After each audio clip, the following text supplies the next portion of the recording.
Yeah, thanks everybody for joining. For those who don't know Josh, you're in for a treat.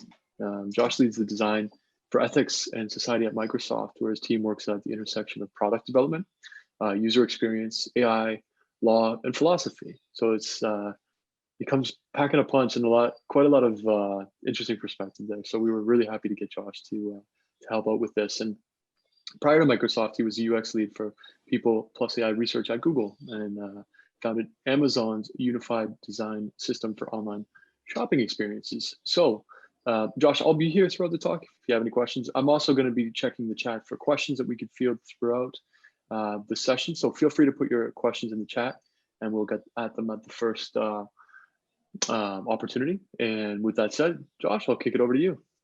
Awesome. Thank you so much. Much appreciated. Yeah, please feel free to jump in. So if there's a question, pop it in the chat, or even just to sort of raise a digital hand. Being that it's a workshop format, we'll do our best to make it more conversational oriented. My favorite kind of presentation is really one where we kind of get to the second or third follow-up question for a topic area to really feel like we're exploring something. So I will jump into full screen land, and as a result, sometimes in full screen land can feel a little bit on an island. So again, please don't hesitate to jump in. So the title of this talk is AI on Purpose, and you can think about it a little bit like an essay in visual and verbal format. I'm going to cover a number of different things, but first just a little preamble about who I am and what this is and isn't. So as Dave said, I lead design for a team called Ethics and Society at Microsoft, and a part of the company called Cloud and AI, which, just look at those two words, they cover a pretty broad range of topics and categories and applications. Our team covers anything from work with the US military around augmented reality and combat scenarios to looking at ways that we can safeguard the responsible deployment of synthetically generated speech, things that can mimic the sound and affectation of an individual's voice, all the way to quite recently trying to impact the way that we approach consent for product improvement for AI-powered products. In this case, again, specifically around speech. So covers this range. When we say design, it's the things that affect people in real life, and working backwards from that, we collaboratively build with product teams. So ours is not a think tank or ivory tower type of organization. You can think about it as a bit more like a consultancy incubation group applied in the context of trying to ship and build products, software, solutions, services, what have you. We say we're successful not when we've sort of told anybody what's right or wrong, because that's not a real thing, but really instead when we've collectively tried to define what it means for us as a group of people to make something and do it responsibly. But this isn't going to be a talk about case studies for those specific things. I have other talks about that stuff, and it's super important to talk through the nuts and bolts of how we ship those things. But I actually wanted to get into a slightly different area for this conversation, because it's something I'm quite keen on trying to move the ball forward on. I find in my day-to-day work, so much of the effort that our team has to undertake is dealing with broadening the disciplines that are involved, the focuses involved, the definition of stakeholders that are involved, the way that we think about data. There's all these different attributes of human-centered design that should essentially be indistinguishable from just good product engineering. And AI has caused us to do a bunch of stuff that maybe feels like it's brand new, but really it's actually some reinvention of stuff we've always been doing, which is being clear about our intent and trying to drive towards product excellence, and then iterating going forward. But there are some new things. And I want us, in service of a better, sort of brighter future, I want some stuff that I can take for granted. And I just set an arbitrary timeline. Let's say the end of next year. I think it might be aggressive potentially, but I've actually been wanting to take some of this stuff for granted for about the last 5 years. So take that for what it's worth. Those considerations start with, and this is probably the hardest starting point, casting out towards and using our imagination about the most probable future states. Machine learning, if you take nothing else away from this, and you all work in the field in different ways, shapes, and forms, but machine learning is a pattern recognition science, right? It's the amazing opportunity to cast our sort of digital gaze backwards, look at attributes and patterns and progress that we want to repeat going forward so that we can make better predictions or more insightful predictions going forward, right? So AI doesn't produce data, AI produces predictions.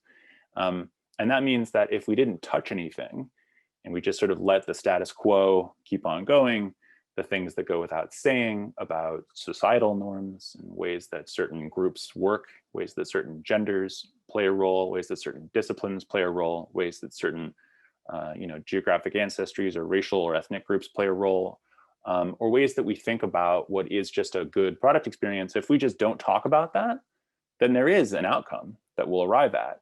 It'll be the default outcome. But if we can take a step back and think about the most probable future, then we can do this kind of wild and maybe seemingly crazy making activity of looking at possible futures. And that, as Dave talked about in the intro, actually requires us to involve quite a bit more disciplines. So we have to think about, the way that we research this stuff, the social systems. We have to think about the law and the regulatory space. We have to think about how we write about it, how we do press about it, how we design the pixels, but also how we design the conventions and the interactions. There's a lot of possible futures, infinite maybe. And so we can't cater to all of those possible futures, but at least we can do something. And again, this is the last most crucial sort of intro part, is we can write something down about what we think are characteristics of preferable futures. Not good, not bad, not perfect, but preferable. Because when a group of people can look at each other across the digital room or the physical room and say, this is what I think a preferable future looks like, well, then we can get into the great work that comes from knowing where there are gaps and opportunities and being able to measure whether we're actually achieving attributes of those preferable futures. So probable, possible, and preferable. And to move that conversation forward, I think there are actually 3 sub-conversations, again, things that I really, really, really want to take for granted. And they end up being about, the things that are uniquely AI and uniquely human, capability understanding, about accuracy, because again, we're talking about a different type of medium with probabilistic systems. They're different from deterministic systems. You can't just say, I've got a system that, is going to output reliable telemetry in a very fixed, rigid definition of those telemetry. I actually need to define spaces and confidence intervals and things that actually might be contextually nuanced. So accuracy changes shape. And with those 2 things in mind, it then actually changes the way we think about our accountability. And I'll say, I think people need to understand and have an intuition about how systems work that are, properly complex, such as AI, so that they actually can figure out what it means to take accountability. So the first conversation is about capability. And again, this is the first thing that jumps in that I wish I could take for granted, is that oftentimes we as an industry begin in this place of using language that I think can be kind of unintentionally dehumanizing about, AI systems that quote unquote achieve human parity, and also language about how people can achieve more machine-like efficiency. And we forget that there are actually some really important differences between what is uniquely human and what is uniquely AI.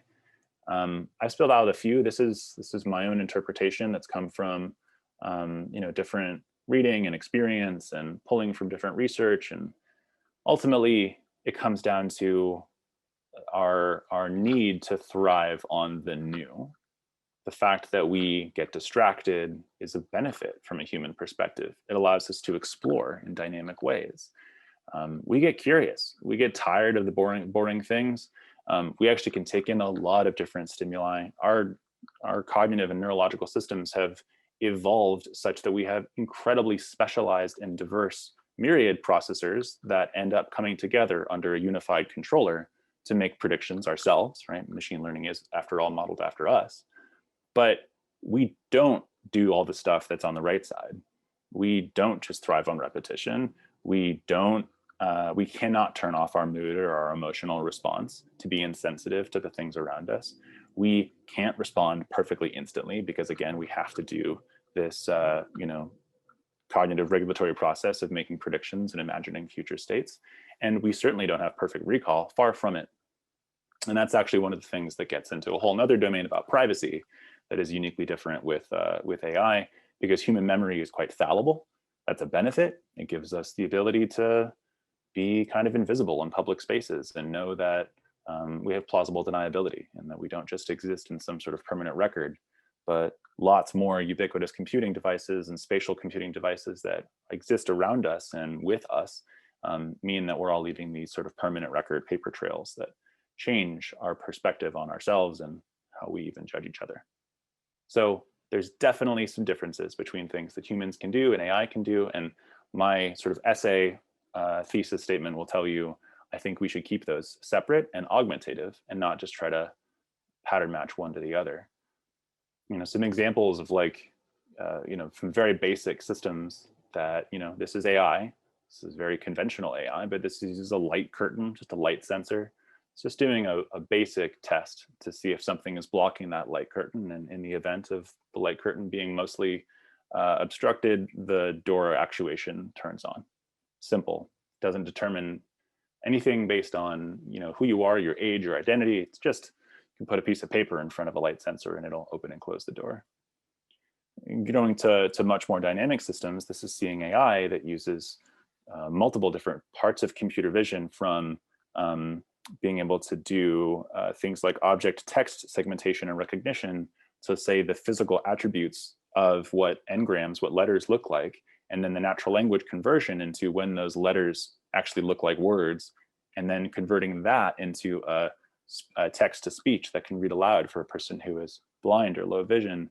It's a whole series of things that have to be sort of guessed along the way to make a magical experience come to life. It's not just the AI does magic, it's all sorts of separate computer vision systems and natural language processing, and then speech phonetic representation that comes together to play out into a set of actuations. And then even to these really kind of wild and theoretical states, things, again, people can do at an intuitive level, but is far more expansive because of the corpus of information that AI can build from. This is super resolution. So this is the ability to, and again, this is a technical term, hallucinate pixels, where you can expand the canvas of a pixelated image and actually ask the AI, hallucinate, predict the pixels that should, quote unquote, fill in the blanks, and render at a higher resolution. And this can happen only because it's been exposed to millions upon millions of training images, things that no human being could do. But gosh, it's super interesting to think about the human applications of it. So lots of difference. But then you get into this whole other side where it kind of crosses over a boundary. There's been no shortage of people talking about computer vision systems that can do something like detect the presence of a face mask in a retail store. But what we forget sometimes when we're too many layers behind the system and just looking at the data or the telemetry or the dashboard is the human-to-human relationship that happens following a detection. So you certainly could have a system that says, hey, this person's face mask, as the gentleman on the right, is not covering his nose. Well, then what happens? And that part, you can't AI-ify that part. And because you can't AI-ify the part where some human has to talk to some other human, you need to actually work backwards from that different question, which is what would a store worker need in order to feel like they can actually make the right kind of change with a conversation with another person. And you might find very different, again, definitions of capabilities or accuracy. It might work better to do something like, generating aggregate reports about entrances that are more likely to have people coming in who are not properly wearing a face mask, and then buddying up store workers so they don't have to go it alone into the emotional labor of having to confront an individual about the presence of a face mask. Or maybe better yet, you could have a shopper-facing monitor that could actually highlight attributes of, facial features that are present and shouldn't be. If you can recognize there's a nose or a mouth, well, then a face mask's not present, and then people can better self-correct without the, sort of the human-to-human thing. There's still going to be a human escalation in the event of somebody being unhappy. All these things tie together. So again, hopefully that makes it clear that there is a kind of a precipitously complex slope if you just start from accurately identifying a face mask versus looking at the emotional needs of somebody who might need to have a tough conversation with another person. So with capability in mind, and again, my desire selfishly to be able to take for granted that when we talk about AI, we're not talking about replacing people, and we're talking about people, we're not talking about just making them more efficient. Well, then we can get into more interesting territory. And to me, that next most interesting territory is redefining to a certain degree what working as intended means when we're talking about probabilistic systems. Again, things that will have fuzzy confidence, not with a perfect right or wrong that we normally have with traditional logic systems. So one example, and this one or something around this will often get quite a bit of attention in popular media, social media. The term you'll hear is fairness or unfairness. And I've done a lot of work in this area and can have a whole nother, again, there's a whole nother talk about fairness.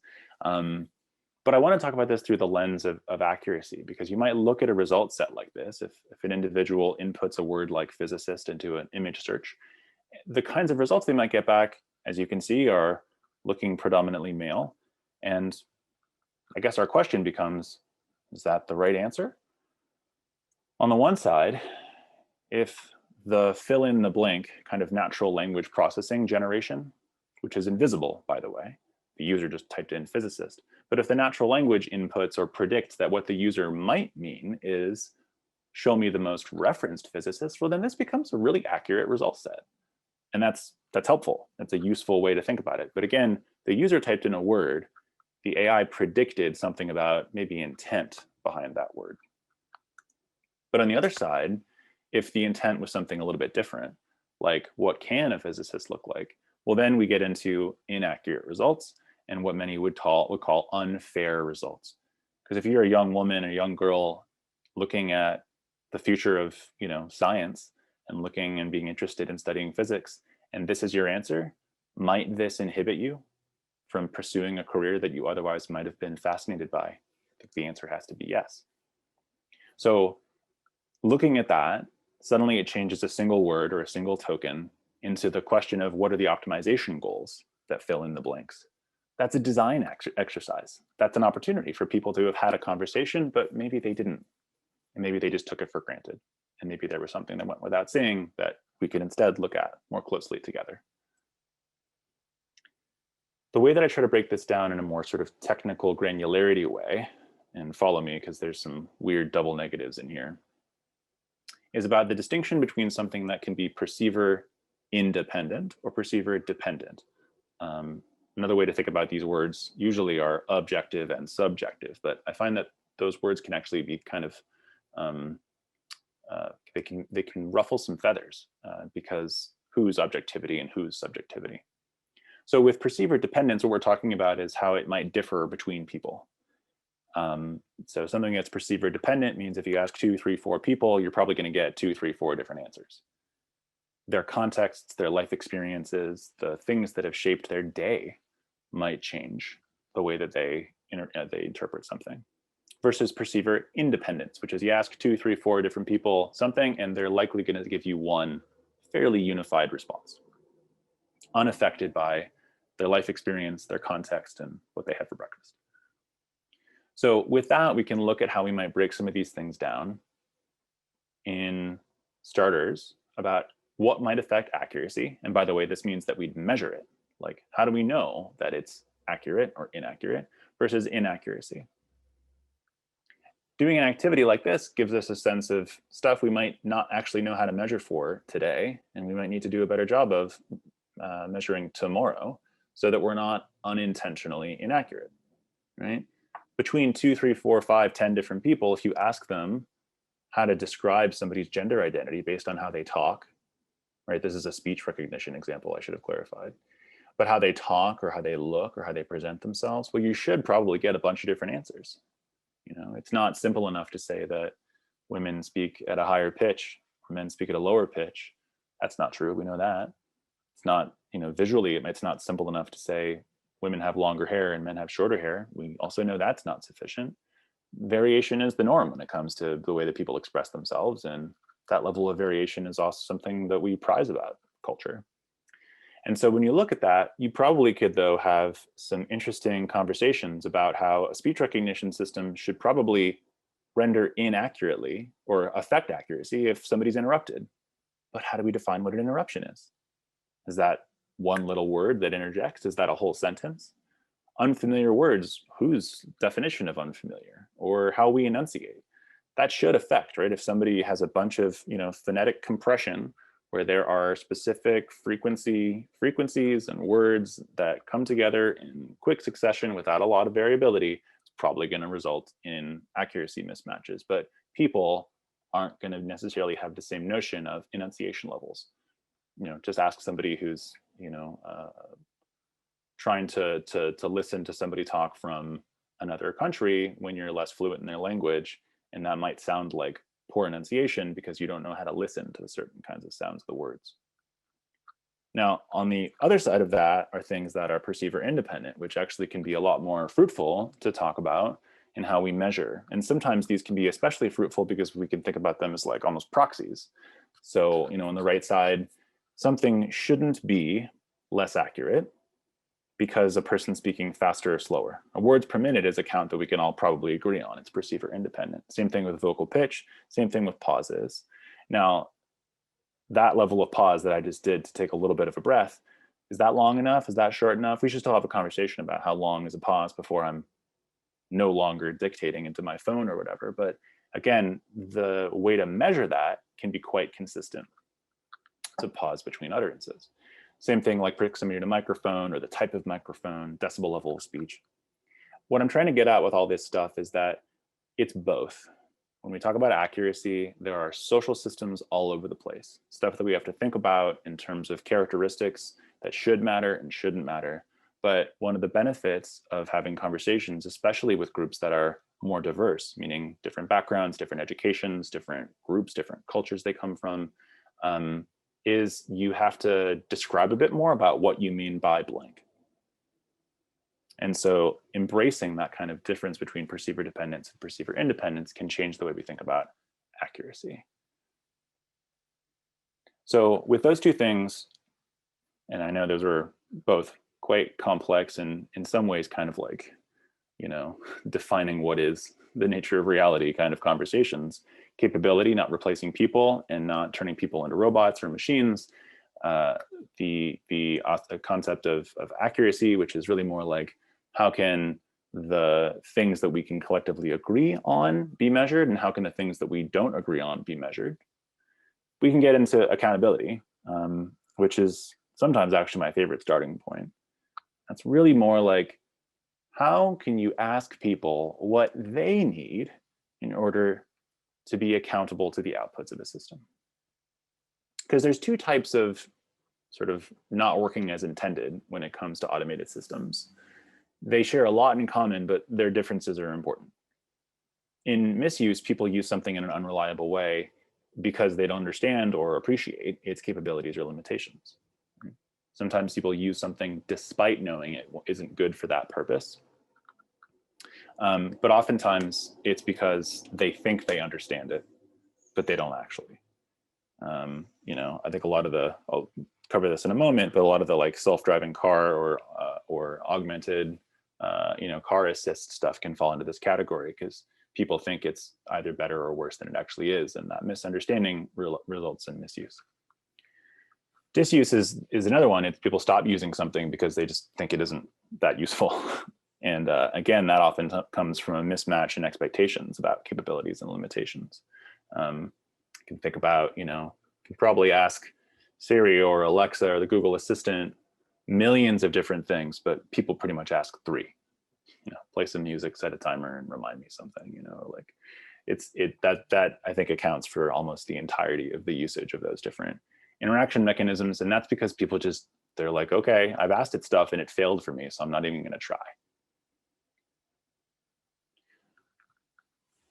One of the great things that our team tries to focus on, or one of the useful things I think our team tries to focus on, is making things more relatable.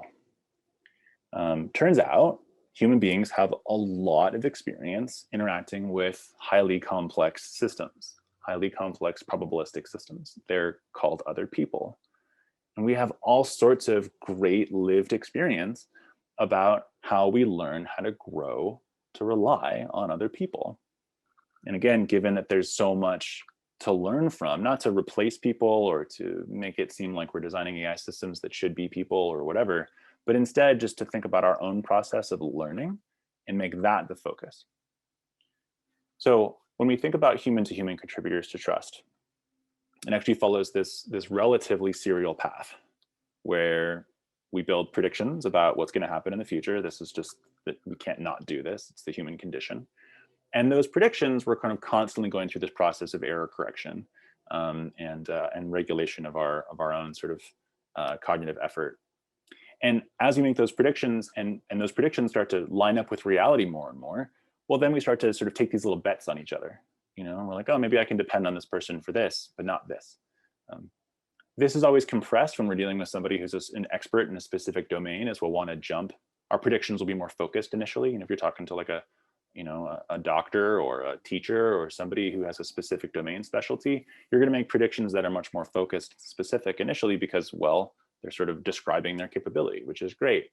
And you're growing to depend on them, but also the speed at which you're doing that can make those relationships feel kind of intense, right? If a doctor or a teacher lets you down or breaks a prediction or something that you thought you could depend on them, it can be quite an impact. And this is the real issue, is we have to learn how to give each other time and space to grow. Any good collaboration, any good team environment that any of you work within, you can feel this difference when you've just got to know somebody versus when you've got, months or even years under your belt of collaboration. One of the things that really resonated with me and affected me most emotionally in my own learning process about how people interact with one another was doing research with folks in the deaf and hard of hearing community, especially had an opportunity to learn from American Sign Language translators. And I went in with a set of assumptions about trust, and was really surprised to learn, and then not surprised when I thought about it for a second, that there is not an immediate level of trust. Despite an ASL translator being an expert, domain expert, this is their job. When a person who is deaf or hard of hearing begins to work with a new translator, they have a hefty amount of distrust. They watch that person like a hawk. They read their lips as much as they possibly can after they've finished signing, so that they can get a sense for what's being left out and what's being included. And that distrust wasn't a malintent or even assumption of malintent. It's just a process of learning.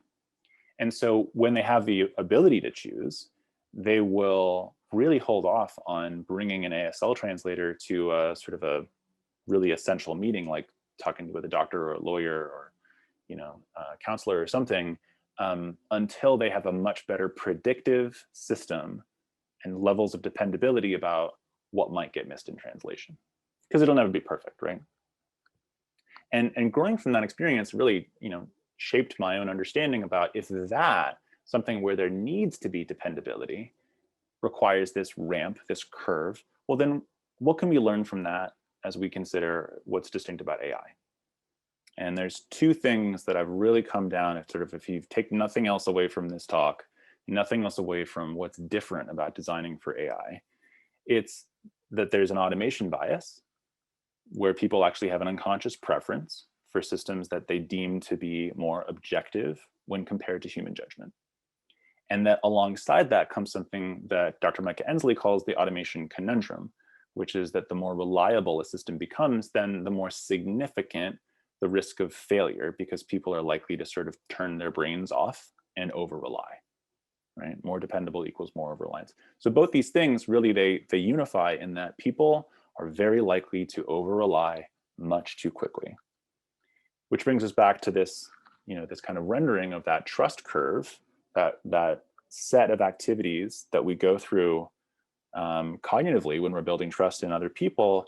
And if we map it to AI, though, we get this totally wacky new curveball right up front, where we have to start by assuming over-reliance. And that over-reliance is basically set up for a serious cliff, but we don't always know where that cliff is. The cliff happens when people realize that there's some kind of fallibility in the AI system. Now, we can try to design to control that cliff, which I think we should. And we also have to start with the assumption that at some point, people will learn that the system doesn't work as intended or doesn't work the way that they thought, and they'll be left at the starting point again, the beginning of the hill climb that we're all used to, which is building predictability, dependability, and then moving on into faith. And so if we design these AI systems to expose more of the seams for how they render their predictions and where their sort of digital intuition comes from, we build with the expectation that people are going to need to make their own predictions. Well, then we end up designing a lot healthier systems. And that's really what true interpretability means. Interpretability isn't a log file that spits out a bunch of vectors about what a system, inferred, or activation curves or weights and biases. Instead, it's about the opportunity for a user to play with and interact with the system so they can build their own mental model. Now, this falls the farthest down, again, in these examples that we see around automation in safety critical domains. The sort of one of the most terrible examples, although we saw this with a bunch of the automatic flight stuff happening last year with Boeing too, is where there's an expectation that people are going to be able to take the controls back, to take the wheels back. But when we start to offload to these systems, and the systems are reliable enough or seemingly reliable enough, we're actually not able to take the wheel back. We need more context. We need more of a mental model that's personal. We need more control and activity in the loop. And so I actually think it's a real failure of the current precedent that the driver in the Uber crash ended up being the one that was held liable. I would fundamentally disagree and say it was actually the Uber designers who mistakenly, really against all existing HCI research, did something that they knew a human couldn't do, which is react in a sub 2-second time interval to avoid a safety critical incident. So problems that we'll hopefully improve on as an industry going forward.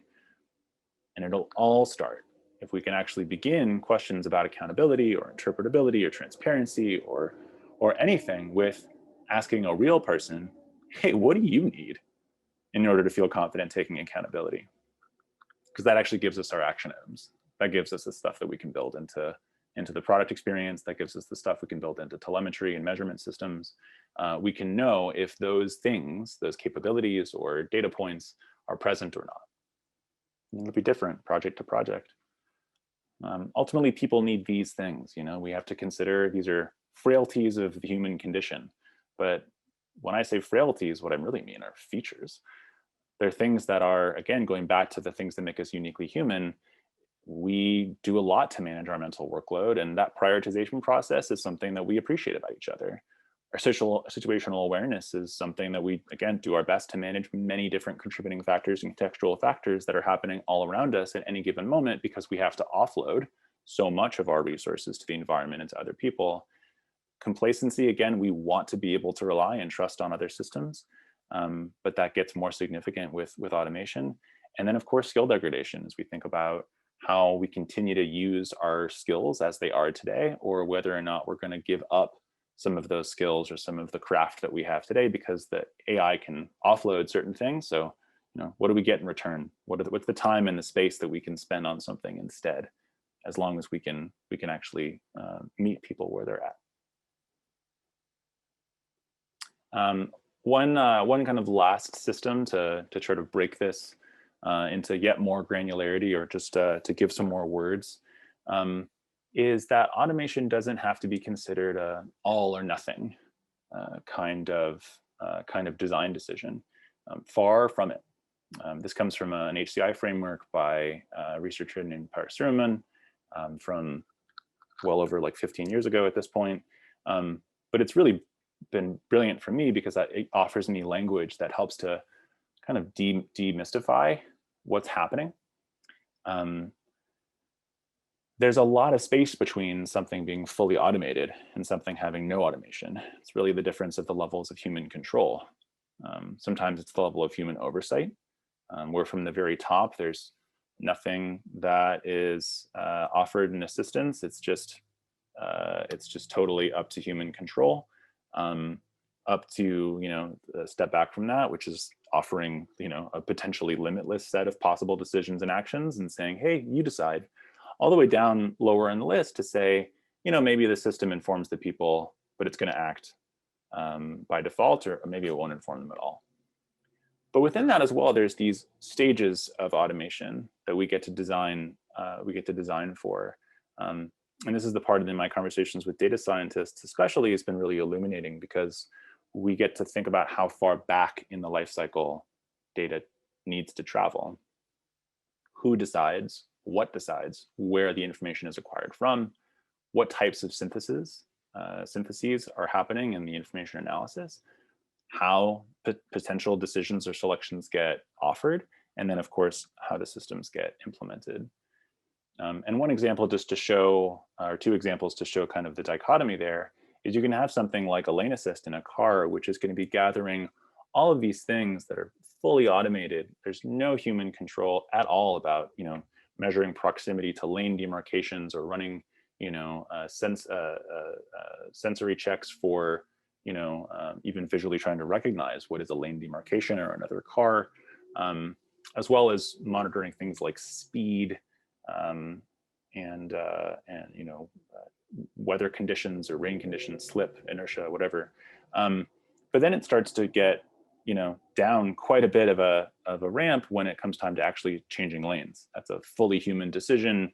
And here's where you sort of see that interesting boundary where there's really only one sort of thing that's rendered to the driver. There might be a beep if they begin to turn their wheel and they're too proximate to another vehicle. In the absence of that beep, they're just going to keep turning if they don't do a shoulder check. And we know that, again, people are likely to over-rely on these systems. So we have to look at that and say, well, are we talking about levels of granularity, or are we talking about, ways that we can better visualize these systems, or are they actually not helpful at all? I mean, the answer lies somewhere in between. Inverted from that, though, is something like autofocus for a camera, where it's entirely up to the photographer where to point the camera, which is to say where to acquire the information from. It then gets a little bit more granular as it goes up the stack into how synthesis happens, right? So it's looking at tons of different information, but the things to actually try to render finer detail on, like presence of faces or animals or whatever it might be, or proximity to a subject, to figure out how to do depth of field. All of that gets processed and is mostly still under human control because of where what they're deciding between. And then it gets into time to actually snap the photo, and it has to go full auto at that point. The photographer can select, which of the bounding boxes or which face, or they can, orient themselves better to the subject. But when they go and press the button for an autofocus, it all happens. And like that, it's over. So it's a very different kind of decision. It's a very different type of on-ramp into the action implementation, and changes the way that we think about the design. So again, take nothing else away. I know there's a lot of things, but automation bias changes how much we are likely to over-rely. And therefore, when we think about designing for this stuff, we don't necessarily have to just make it an all or nothing. We can build kind of this levels of gray. A few examples of that are just like, the way that we can do things like offering multiple paths. This can be an incredibly effective way to, kind of de-risk or open up new opportunities for innovation. Because, in this case, somebody doing a search for a word like lotus, well, that actually can mean all sorts of different potential things. And if you just let it do its thing and return the 10 most likely results, you might end up just getting a bunch of pictures of flowers or cars, but maybe it's neither one is actually what you wanted. Maybe you wanted something that's more like an illustration, or in sort of a general domain space that's, around like yoga or meditation.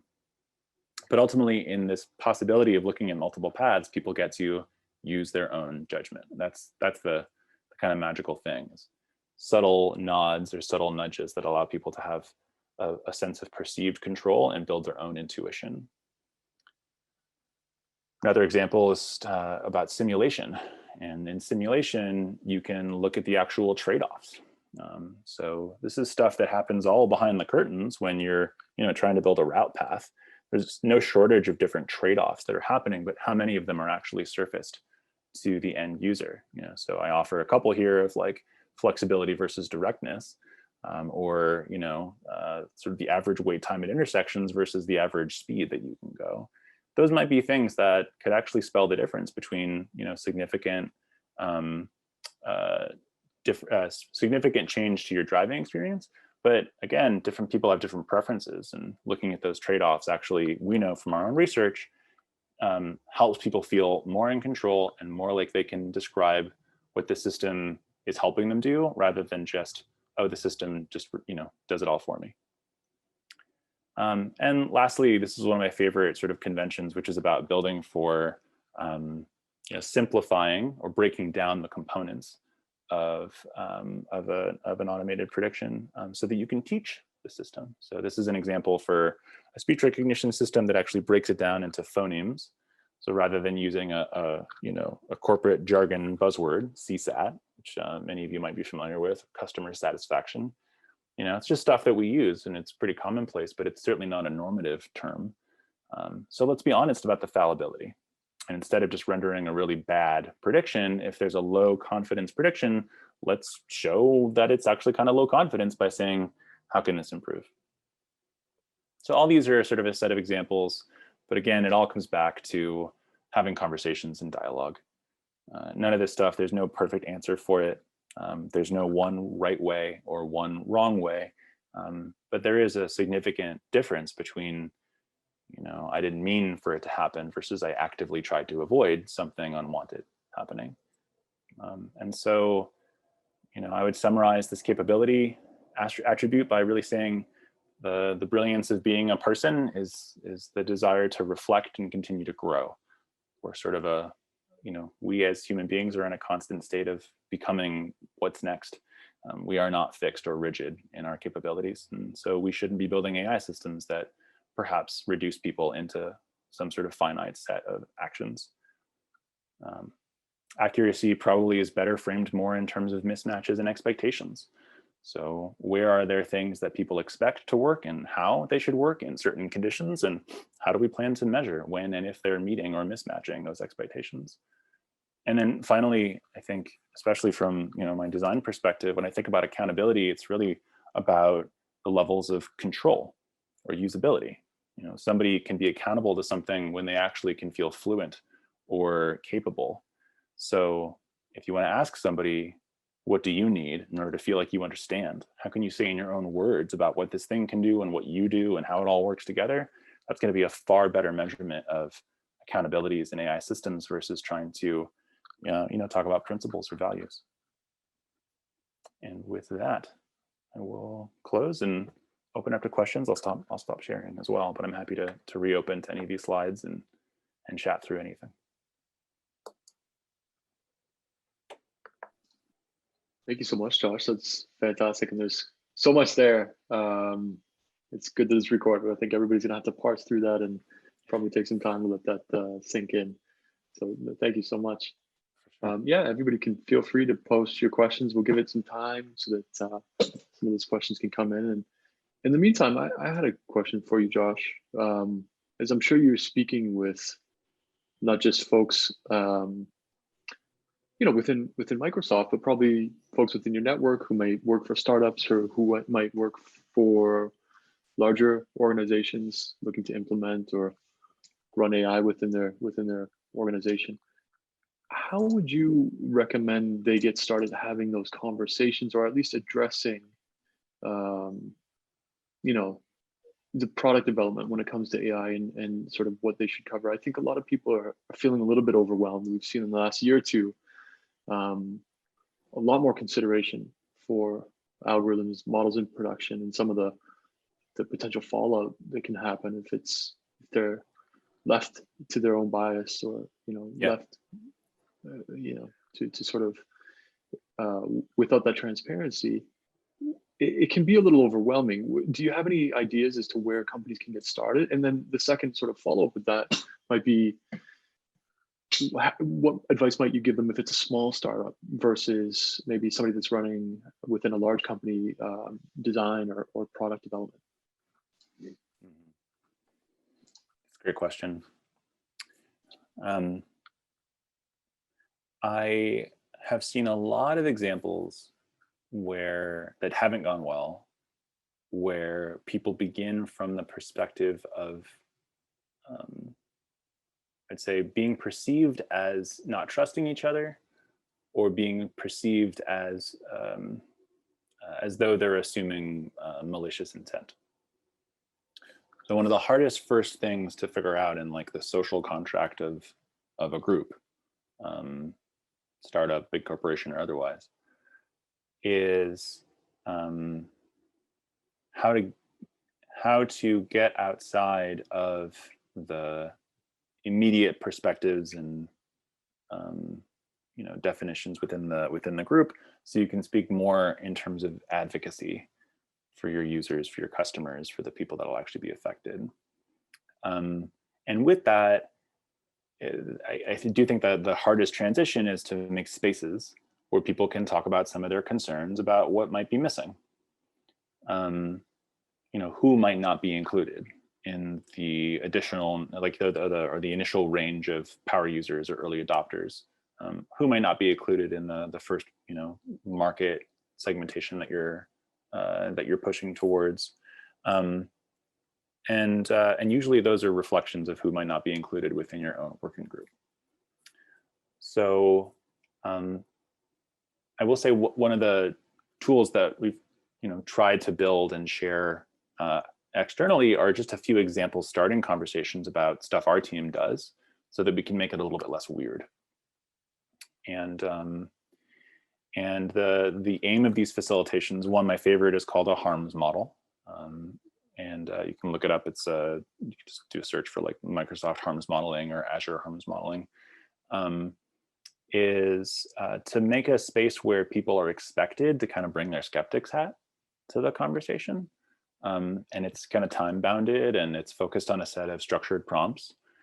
And we did that, again, not because we think we have all the answers or we know exactly all the people that could be negatively impacted, but actually more just the social discomfort from somebody needing to raise their hand and say, I'm not totally sure if I feel like we're meeting everybody where they're at, or I'm not totally sure if people from my community are actually going to be heard.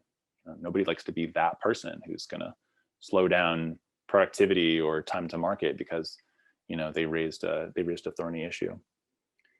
But when you can have a conversation that can be a little more structured, a little more outside, hey, let's talk about some things that none of us would want to happen, right? Shared goals. None of us would want these things to happen, right? We can look side to side and say, nobody wants this stuff to happen. And then with that, we can say one more question, or you as a team can ask one more question, which is, well, how would we measure if any of these things were happening? And that'd be my sort of, I think, safest starting point, so that no one individual feels like they have to be, the skeptic or the tinfoil hat wearer or a representative for their entire community if they themselves are a minority. To say, what are the things we all want to make sure don't happen, and how would we measure if one of those things was happening? Thank you, Josh. That's great. Nigel asks, how do you feel that Microsoft AI tools can support AI on purpose? It's a good question. We're very much still a work in progress, just like everyone. There are a number of tools that, especially some stuff that's been open sourced recently. One's called error analysis that our team worked on, which is about running intersectional classifiers to detect error pooling, kind of in like a decision tree type of way. There's also stuff that helps if you've got structured or labeled data to help you do kind of slice per subgroup. So fair, learn, and interpret ML are other examples. There are more, but I'll actually give you maybe a little bit of a different sort of angle of an answer, which is, I think, Microsoft in its statements of values is probably doing the best right now. Because when we talk about empowering people to do more, and we are building a standard, an internal corporate standard that's all about responsible AI, it's forcing us to do probably the most important work as a group initially of figuring out how we make it more human-centered. So how we bring more disciplines together, how we talk about both the benefits and the risks, how we build reporting tools and documentation paths for how we talked about what we wanted to happen. And again, like I said, measuring if it wasn't happening. And as we build out examples or evidence and case studies of those things, we will share. So we shared recently, did a whole thing with the World Economic Forum to share a bunch of the work that our team, in concert with a bunch of folks at Microsoft, have been doing around responsible AI and purposefulness. We also publish things that are more sort of product specific.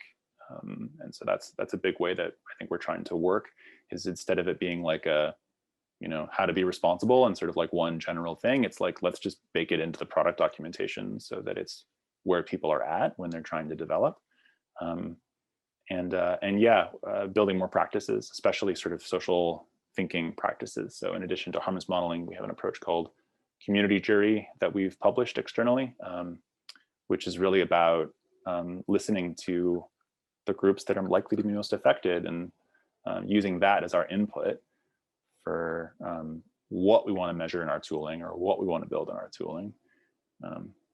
It's a great question. It's a big, long list of intersecting goals. I think Microsoft's doing pretty well. I don't mean that super biased. I mean, I come from Google, who I thought was actually also doing it pretty well. I think a lot of the stuff that's being open sourced in TensorFlow is pretty effective. Although I know recently they've had some pretty rough public facing issues around publishing research. I think all these big tech companies are kind of struggling with the same issues. I would close by saying Microsoft's the only one that's funding a team like ours, which is a dedicated, 25-person team this is our whole job.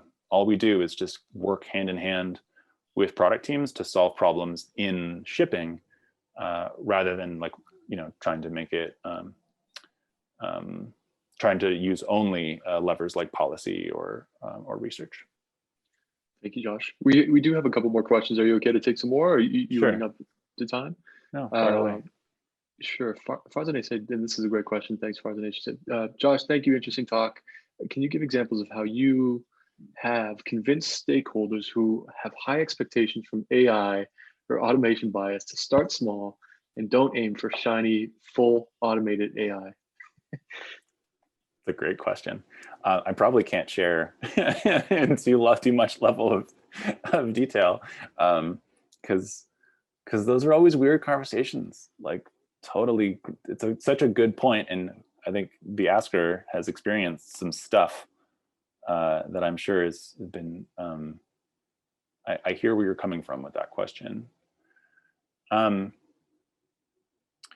So the best thing is user research that I've found success with, at least, and it really I wasn't sort of dancing around my playbook in the first question, Dave, that you asked.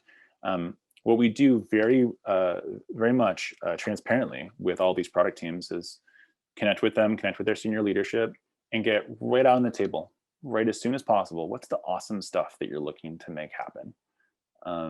What does amazing look like for when you've built these systems? And even sometimes really kind of going on that adventure with them about the sort of super automated, super seamless, super it just works kind of approach, and writing down we think this is what we hear you saying. Is this right? Yeah, totally. And then moving from that gives us the opportunity to earn license to go deeper. Okay, that's great. We want to make sure that happens too.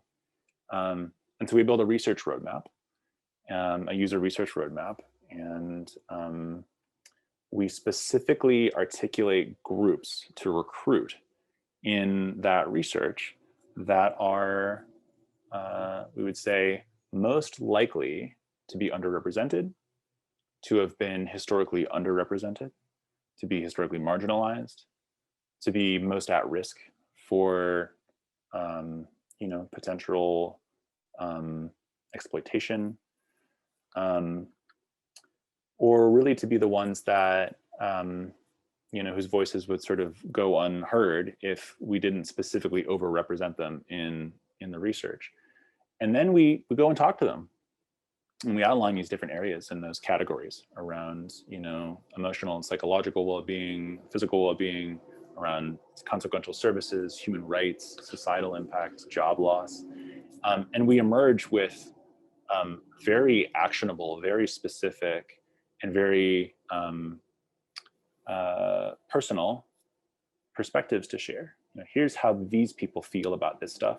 They want the great thing you're talking about. Here's what would prevent them or get in the way from them feeling the thing or experiencing the great thing. And now we're going to talk about how we can fill in, how we can build a path towards getting everyone towards that better, more possible, more preferable future. Generally speaking, that lands pretty well. I had an executive recently just sort of sit back and kind of be like, wow, this really tells me we need to kind of go slow up front so we can run fast later.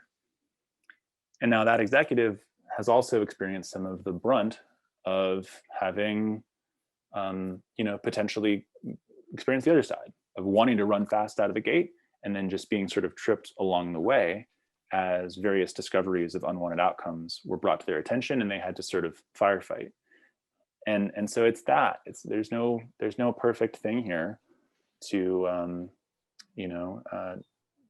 change the heart and the mind of someone in a position of significant influence.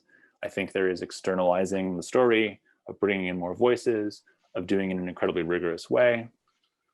But more often than not, my experience has told me that people have to feel the feelings of others, and they have to feel the feelings of hurting somebody else in some way, hopefully manageably, so that they can feel how badly that does not, or how badly that makes them feel and how much they want to avoid that in the future. And I don't mean this to be like a dig at anybody. I've worked, I think, across the board, people I work with, incredibly well-intentioned, good folks. But we're all finding our way through this discovery. And just like each of us has had to learn how to be careful and thoughtful and kind to our fellow human being, we also were probably jerks in high school, where we said something that hurt somebody's feelings. We might have said something last week that hurt a colleague's feelings, and maybe, just maybe, they were brave enough to tell us. And that's how we move forward. And so it's that at a macro level. I know it's just kind of a long answer, and it was a very sort of like heartstrings answer, but I do legitimately mean that. It was the practice of inclusive design and inclusive research and playing out, how do we get the most awesome and how do we avoid the least awesome? There's also just the how do we help people feel feelings. That's great. Thank you so much. At what point of designing Susanna's an AI system should there be conversations on capability, fallibility when developing the project? Should it be on the business side or in the AI engineering side? And she says, great talk. Thank you, Josh. Thanks. Yes, it's all over the place. The one of the most common sort of constraints, I guess, to acting in a more responsible fashion is the sense of helplessness that people can feel at any one part in the tool chain or in the life cycle, and usually that comes from a sense of isolation or feeling disconnected from other pieces. And like if you're just a consumer of an API, what can you be? Well, you can provide amazing feedback, and you also can build more bespoke experiences. Or if you're just collecting data, you're just going to try to get as much data into the system as possible and then let the diversity of it be handled by somebody else. There's all these different decisions all throughout the journey. And so, the answer to your question is it happens everywhere. The question is how safe or comfortable you feel to ask why about a couple different things. Why this data? Why this optimization? Why these success criteria? Why these end users? And anybody can ask those questions, and anybody can ask them at any point in the conversation. it's definitely easier to mitigate much earlier on in the development life cycle, and to build more inclusive experiences. But I would say it does come down to that psychological safety within a group environment, to ask why at any point, and to expect to have a substantive answer about why a specific decision was made. Because again, the thing about AI that's maybe different or weird is there's all these sort of chains of dependency, and they're all by very, very different domain specialties. So research scientists and sort of especially theoretical or academic research scientists, actually I always forget like right to left, left to right. Very academic or theoretical research scientists they'll build to publish. Like that's where their primary approach to incentivization is to publish research. They publish, things are eminently more publishable when they are more novel. So novelty for the sake of novelty oftentimes. Then once they publish, and they're publishing usually against sort of standardized benchmark data sets or existing sort of standards or norms for measuring accuracy or something, well, then it goes into sort of layer 2 of somebody who wants to build a proof of concept. And that usually is a very different skill set than sort of the more academic research or theoretical research science. And so that person building a proof of concept, do they know how to do the due diligence and inspect, hey, why that benchmark, or why that optimization parameter, or why that modeling technique, or what have you? Instead, they're just like, no, I'm trying to get to hello world, and I'm trying to make something that is going to work really well in this prototype context. And then it goes into sort of a third ring of scale, and someone saying, all right, that proof of concept worked, and that fundamental research seems like it's legit, so let's build it in. My colleague Hannah Wallach talks about this as like the sort of series of dependencies, or a series of things that people sort of like take and hand off, but it's sort of like a invisible baton pass. And so how do we make those connections clearer? How do we ask questions all along the way so that we can inspect, the data lineage and the intent behind, like the reproducibility steps behind the modeling approach. But ultimately, who is this for? Why them? How do we know that we actually have something that is representative of their use cases and their conditions? And how will we know if we're not achieving what it is that we're setting out to do?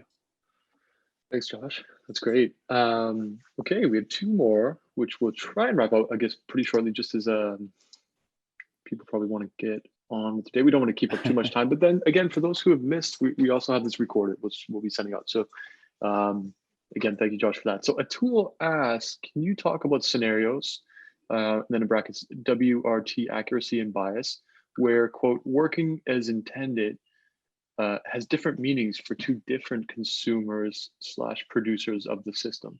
Great question. Sure, great question. So many. I'll give you 2 that sparked to my mind right up front.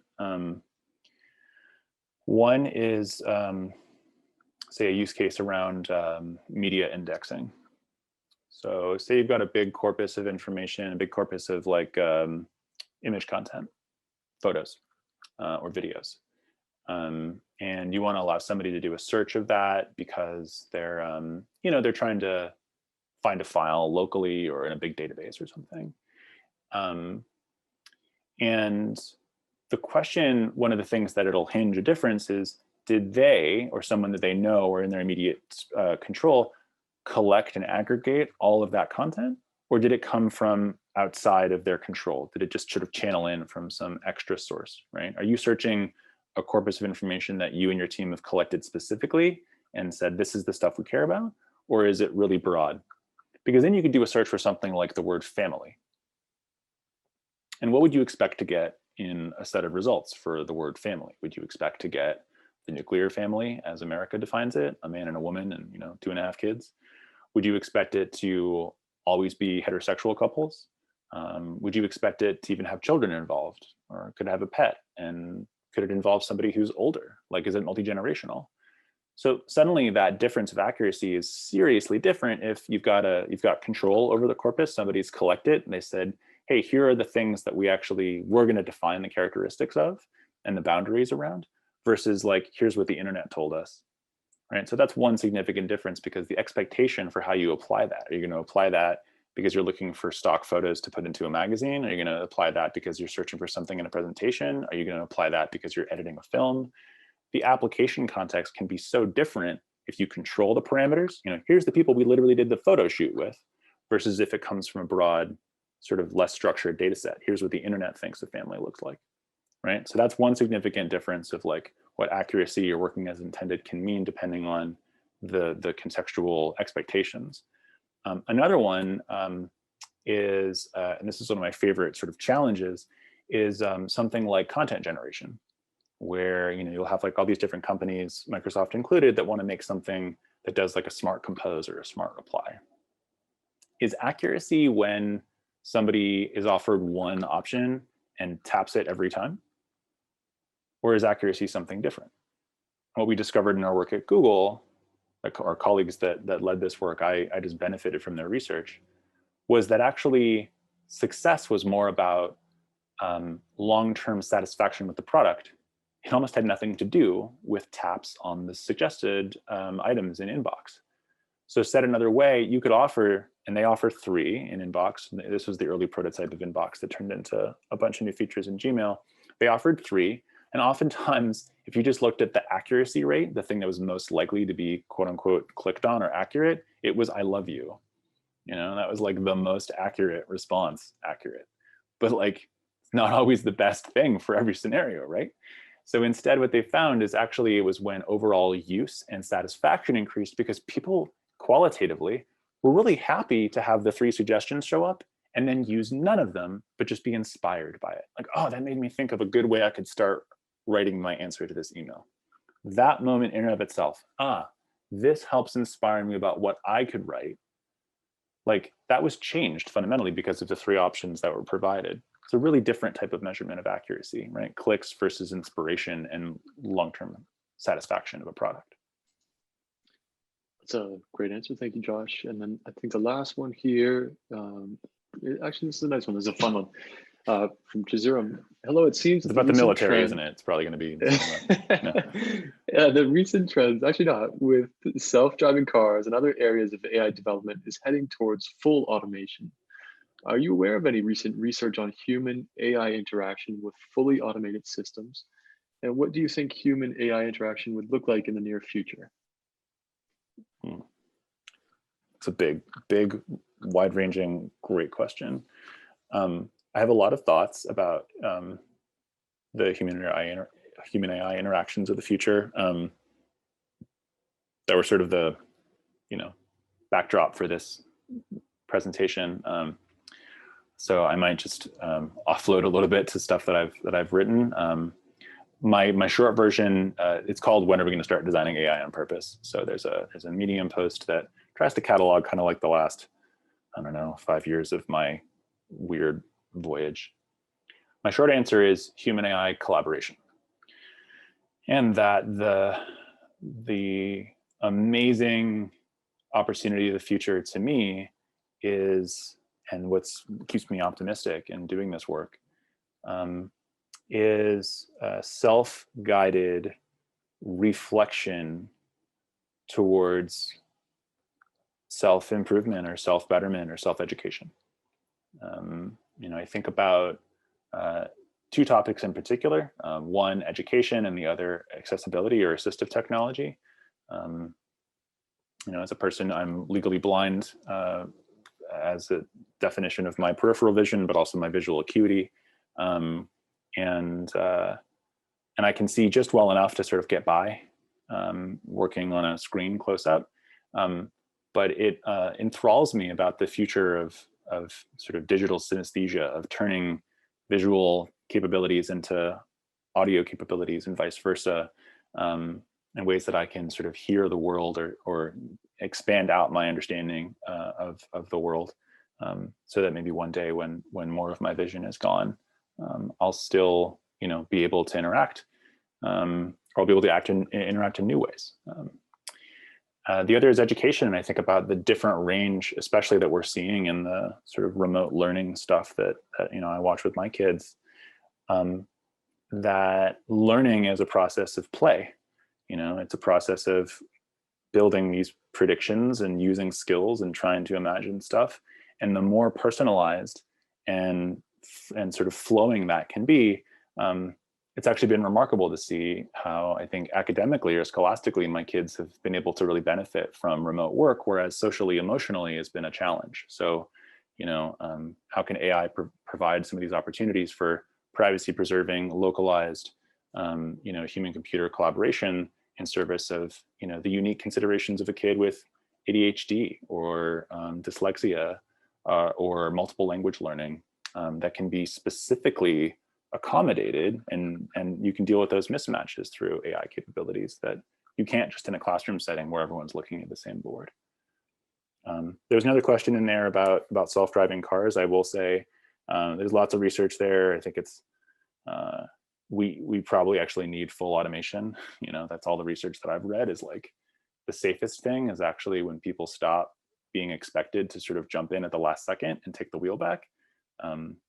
So I think the biggest change actually comes from more interpretable systems that lead to better regulation.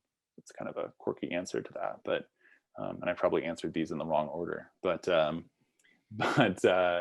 the safest system is actually the one that statistically has the car more in control and the human not trying to take over where they're not really able to. And so instead, we need to build better onboarding experiences and better learning experiences for how and why the system is doing what it's doing, so that we can build better comfort and use it in the right contexts, not just for everything. On that note, thank you so much, Josh, for being very generous with your time, for giving us both a very specific set of framework for looking at this, but also a very beautifully larger context as well. And that's it's very unique to get that. So I'm very grateful to have you join us for this workshop. And for those who are joining us tomorrow as well for the conference sessions talks, those will kick off at 10:15 a.m. Pacific Standard Time tomorrow, 1 p.m. Eastern Standard Time. So we hope you could join us again for those. And Josh, again, thank you so much. I hope this is the first of many times we have a chance to share your great work. Awesome. Thank you so much for inviting me. Appreciate it. Thanks all for the awesome questions. These are really brain twisters. It's good. We'll be sending out hopefully a short summary at some point in the near future with some additional resources. I've posted some links to Josh's work here, his article, Medium. When are we going to start designing AI with purpose? And we've recorded the video, so once that's edited, we will send that out as well. Okay, thank you so much, everybody, and we'll see you soon.